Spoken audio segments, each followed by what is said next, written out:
கன்னி முந்தன் மடி சாய வேண்டும், கம்பன் வரிகள் நீ சொல்ல வேண்டும், உன்னை கட்டிக்கொண்டு தூங்க வேண்டும், உந்தல் விரல் தலை கோரிட வேண்டும், கையோடு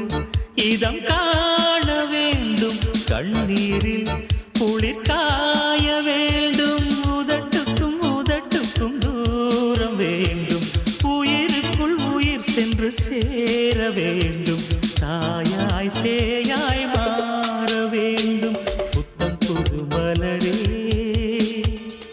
என் ஆசை சொல்லவா, பொத்தி வைத்து மறைத்தே என் பாஷை சொல்லவா, இதயம் திறந்து